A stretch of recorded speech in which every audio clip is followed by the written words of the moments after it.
Hey, today I'm talking about 3 2018 films that I've seen before, and originally I did not care for them, so I wanted to give them all a second chance. And the names of those 3 films are Tomb Raider, A Wrinkle in Time, and Ready Player One. First up is Tomb Raider. This stars Alicia Vikander and a handful of other actors you definitely recognize. The basic premise is Alicia plays Laura, whose father went missing several years ago, and so now she's trying to investigate to figure out what happened to him, and this leads her to this island. Sorry, my first note on here was, holy shit those abs, because holy shit those abs, oh my god. And she is ripped in this. But just to start off with Alicia, she was great. Very charming and charismatic. She nailed all the emotions. I really easily cared for her character. They did a great job of establishing her character too, like right away. I was very impressed with that. And also just like, she's so sympathetic and easy to empathize with. Like, no one wants to accept the death of a parent, especially like if you don't know. So yeah, it was so easy to get sucked into this movie because of her fantastic performance. There's a lot of action set pieces in this film and they work really well. They're a lot of fun, they're really interesting. Like that bike chase scene is fun and silly, but it's trying to tell us something specific and it does a good job of it. There's that running around scene when she gets to like the boat area later. That's a lot of fun. They're done well. The action's done well. Walter Goggins is also in this and he just immediately so creepy and you feel his strength and his power over everything and it's terrifying. So yeah, he did great. Alicia really has strong chemistry with everyone. I think that helps add to kind of the funness of the movie because whoever she runs into, it's like there's good energy there. So it's pretty clear right away that I'm enjoying this movie much more than I did the first time around, but I could definitely still see its faults. Namely, there's a couple scenes that like it's clear that like they heavily edited it. A good for instance is when there's a videotape of the dad giving some exposition that was clearly just cut to bits. And then also like anytime there's a puzzle, that was a big sticking point for me the first time around, was the puzzle stuff was frustrating because like I wanted to solve the puzzles along with her and instead we're just kind of seeing someone doing all these things. Like there's a big wall puzzle she has at one point. We don't know anything about it. It's just kind of her spinning these wheels and then it works. And I'm like, no, we needed to figure it out along with her because that's the fun of this sort of thing. And I will say, I feel like the first half is stronger than the second half. Now that could be because I just remembered more of stuff from the second half, like where it was all going. Or it could be because the film's predictable. That one's kind of hard for me to say because again, I have seen it and I did remember a good chunk of it. So yeah, I don't know. I did still enjoy a good solid amount. It went from my bottom category of it didn't like and shot up to quite liked. So it's basically a 4 out of 5 for me. I had a lot of fun with this movie. Alicia was great in the lead role. It was an interesting story told well. It's not without its faults, but it's definitely not a bad movie by any means. I would say it's actually a pretty good movie. So yeah, I enjoyed it a solid amount and would totally recommend it.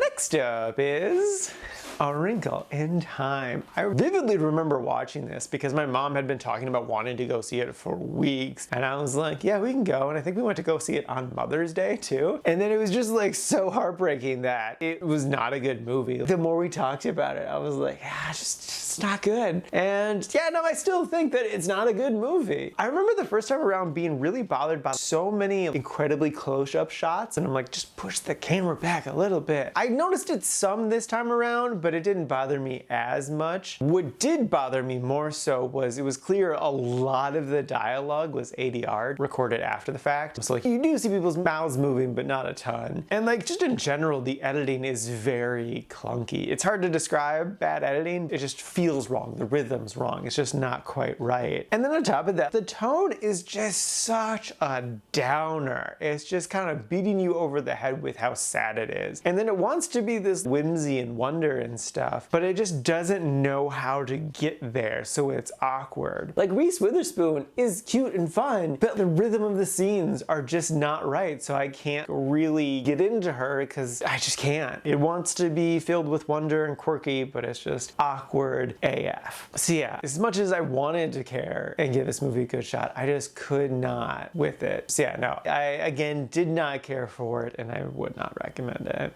And lastly is Ready Player One.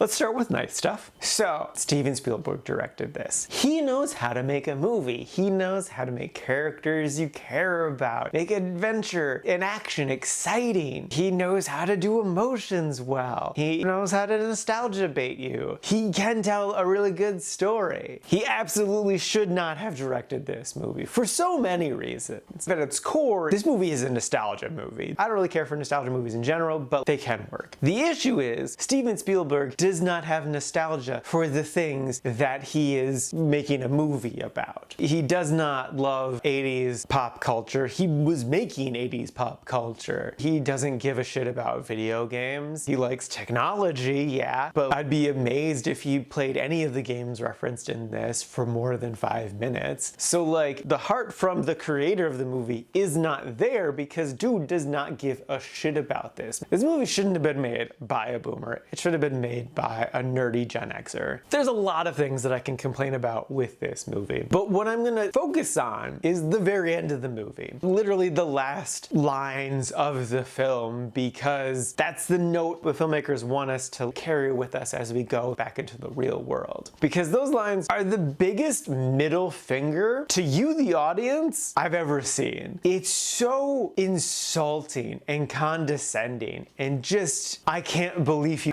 did it. And it's also just so tone deaf. Spoilers to the movie. The kids win the day. They get in charge of the Oasis. They make 3 big changes. The last change is they close the Oasis down on Tuesdays and Thursdays because the only reality worth living is reality. As he smooches with this beautiful woman. In other words, the movie is telling you to stop being such a nerd, stop playing all these video games, go out into the real world and kiss a woman. Okay, firstly, that's counterintuitive to the entire story they just told, because the only reason these kids saved the day is because they were the biggest nerds out of all of the nerds. They were insanely obsessed with this guy's life and all of the things that he was obsessed with, to the point of they were able to figure out all the riddles and stuff. So like, they would not be in the position that they currently are in if they would have listened to the advice that the movie is ending on. If they had not obsessed over this game, they would not be billionaires and they would not have come together as a community and all that other bullshit, because they would have spent too much time off in the real world being sad and depressed with the terrible capitalistic society that they live in. So that's part of why it's dumb. But it's also so incredibly tone deaf because the beauty of online gaming is because life pulls us apart. We move across the state, we move across the country, we move across the globe. But with online gaming, we can still stay connected to those people. On a regular basis, we can come home from work and hop online and be hanging out with our best bud. So even though you live thousands of miles apart, it's like you're still right next to each other hanging out on the couch, and that's so beautiful. And then on top of that, there's also the aspect of you can make friends online and meet these people from across the globe that you never would have met had it not been for this game or this experience. And that's just so cool that we're able to connect the entire world in such a way. And like, the characters in the movie do that exact thing, and that's so cool. But they also very much so ignore the fact that a big constraint of this is travel. Someone living in Wisconsin, me, I have friends in Australia, I have friends in England, and like, I'm not rich, they're not rich. Odds are, if I do get to see them in person again, it's gonna be like once or twice in our life. And so the only way we can have a relationship is through these games, through online communication. And like the movie saying, go out into the real world, guys, it's implying that those friendships are inherently less valuable because we're not face to face with each other, which is such bullshit. Like, those friendships mean so much to me, and I would easily put them on par with friendships that I have in person. Who are they to fucking judge that shit? Thirdly, again, this is something that they talk about within the film, but also very much so ignore, is the freedom of an online avatar insofar as people with disabilities or physical deformities. So they have it in the form of Olivia Cooke's character. She has this basically just a giant freckle on her face. She's still an incredibly gorgeous woman. They just gave her the tiniest little nothing scar thing. The main character just immediately dismisses her insecurity. He's just like, you're you're still beautiful. And like, yeah, she is still very beautiful. But like, there is this incredible freedom that exists when you have a negative physical trait. Because in real life, whenever you're out in public, even if you're with friends who don't give a shit, there's still negative vibes out there. Like, you are judged everywhere you go, even by the people who love you, because that's just the way our brains are hardwired. We're designed so that we see something that's different and we're fearful of it. We see someone that's sick or hurt and we're like, oh, stay away from them because that could hurt us. And that has helped us in the past. But in modern times, these people aren't a danger to us, so we're just hurting them for no reason, and that's tragedy. So these people are able to create their digital avatar and look just like anyone else. They're able to just blend into a crowd. No one will give them a second look unless they intentionally want them to give them a second look, like, you know, dressing up sexy or whatever. So like, there's this incredible freedom and just weight that's off of their shoulders with this ability to just be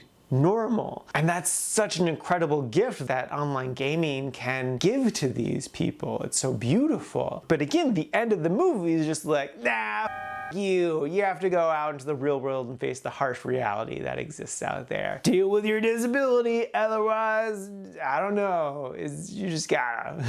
And it's, no.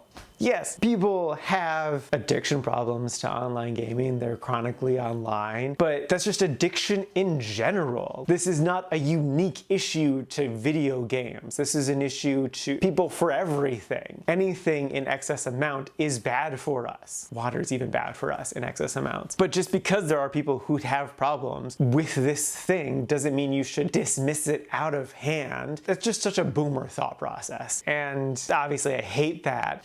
So yeah, I don't know. I don't know how the book ends. I imagine it probably ends actually in a similar way, but I'm not talking about the book. I'm just talking about the movie. And that ending is such a giant slap in the face to not only the story that they were telling, but to their target demographic. No, you're wrong. This is a beautiful world. What the f is wrong with you? So yeah, no, I still did not care for this movie on a very fundamental level, and I wouldn't recommend it. Yes, I see how people can enjoy this movie. Like, there's so much nostalgia in this movie. It's easy to get wrapped up in the fun story, to care about these characters and their emotions and their struggles. It's neat, it's pretty, it's cool, but at its core, it's just wrong. Also, like, tonally wise, there's so many horror things in this movie, and it's like a little kid's movie. Why the f is The Shining in this movie? That is just the most tone-deaf, dumb shit. Like, what the f, man? I get it, you love Stanley Kubrick. Who doesn't? But you don't put the woman in the bathtub into a children's movie.